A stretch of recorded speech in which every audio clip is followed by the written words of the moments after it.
All right, and we're back here. What you need to know about voltage is also that sometimes there are special units that are used as well. So not only will you use the term electric potential or voltage or potential energy per unit charge, but also there's a special term called the electron volt. And the electron volt is actually a measure of energy for really, really small particles with really, really small energies. And the rationale for that is just like it doesn't make sense to discuss how tall you are in miles or how much you weigh in tons, it doesn't really make sense to talk about the energy of really, really tiny particles,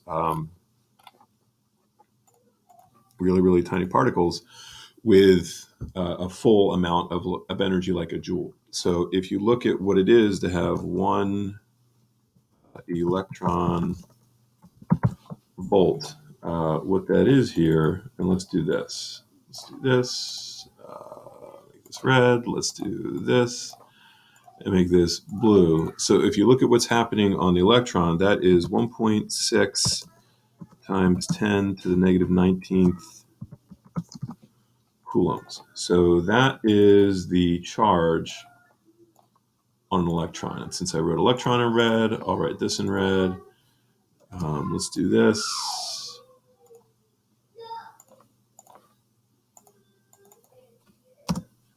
There we go. So it's 1.6 times 10 to the negative 19th coulombs, and a volt is a joule. It's probably best to do it this way. Per coulomb. So let's see. Let's try to get all this together here. Can I get boom, boom, boom? There we go. So if you look, this is the electron. The electron is 1.6 times 10 to the negative 19th coulombs. A volt is a joule per coulomb. And then if you look at this, coulombs cancel, and we're left with 1.6 times 10 to the negative 19th joules. And so what comes out of this is that this equation is actually an expression for energy. So it looks like it may not be an expression for energy, but an electron volt is just a fancy pants way to say 1.6 times 10 to the negative 19th joules. So if you have something that has an energy of 2 electron volts, what that means is you have 2 times this, which means you've got basically 3.2 times 10 to the negative 19th joules. And so that's kind of the fancy way that they're trying to express that. But if you see the term electron volt,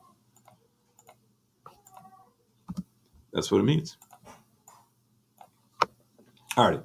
So let's talk about the last part here, and we're going to talk about equipotential surfaces. So all points on an equipotential surface or line must have the same electric potential or voltage.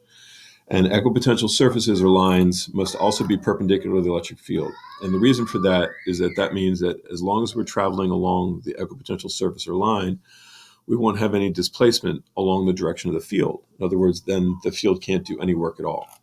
So if we look, here's like our image from before here. Maybe if I take this thing and turn it that way, then it looks exactly like what we were talking about before, the electric field between plates. And these dashed lines would be examples of equipotential surfaces. So you can see that as I move the test charge this way, that I'm not moving along the field at all. So I'm not doing any work against the electric field. Imagine if this was a gravitational field, moving horizontally through a gravitational field. You don't do any work against the field, so you don't change the potential energy. I'd have to move up or down. Likewise, if we come down here to look at our point charge here, then what we'd be looking at here would be things that would be circular. And there we go. So looking here at this,